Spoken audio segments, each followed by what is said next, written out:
নমস্কার বন্ধুরা, ঈশ্বরের সন্তান শ্রুতি চ্যানেলে স্বাগতম। পৃথিবীতে গঙ্গা নদীর উৎপত্তি কিভাবে হয়েছিল? গঙ্গার আরেক নাম ভাগীরথী হয় কেন? রাজা সাগর ছিলেন ইক্ষ্বাকু বংশের এক বিখ্যাত রাজা।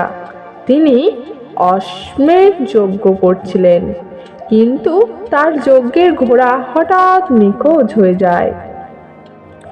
অনেক অনুসন্ধানের পর জানা যায় দেবতা ইন্দ্র ঘোড়াটি চুরি করে কপিল মনির আশ্রমে রেখেছেন। সাগর রাজা তার 60,000 পুত্রকে ঘোড়া খুঁজে আনার নির্দেশ দেন। তারা মাটি খুঁড়ে পাতাল লোক পর্যন্ত পৌঁছে যায় এবং কপিল মনিকে সন্দেহ করে। এতে কপিল মনি ক্রোধান্বিত হয়ে তাদের সবাইকে ভস্ম করে দেন। বহু বছর পর রাজা ভগীরথ সাগর রাজার বংশধর এই পাপ মোচনের ব্রত গ্রহণ করেন। তিনি প্রতিজ্ঞা করেন যে স্বর্গের গঙ্গাকে পৃথিবীতে নামিয়ে এনে তাদের আত্মা পরিত্রাণ করবেন। ভাগীরথ প্রথমে ব্রহ্মাদেবের উদ্দেশ্যে তপস্যা শুরু করেন।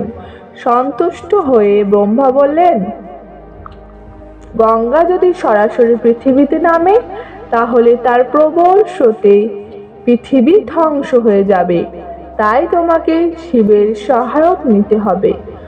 ভগীরথ এবার মহাদেব শিবের উদ্দেশ্যে তপস্যা করেন। শিব সন্তুষ্ট হয়ে বলেন তিনি নিজের জটায় গঙ্গার জল ধারণ করবেন, যাতে পৃথিবী ক্ষতিগ্রস্ত না হয়। অবশেষে গঙ্গা স্বর্গ থেকে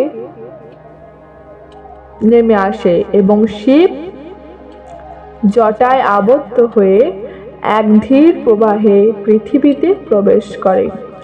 ভগীরথ পথ প্রদর্শন করে গঙ্গাকে নিয়ে যান সেই স্থান পর্যন্ত, সেখানে তার পিতৃপুরুষের ভস্ম ছিল। গঙ্গার পবিত্র জলে সেই ভস্ম স্পর্শ করতেই 60,000 আত্মা মোক্ষ লাভ করে।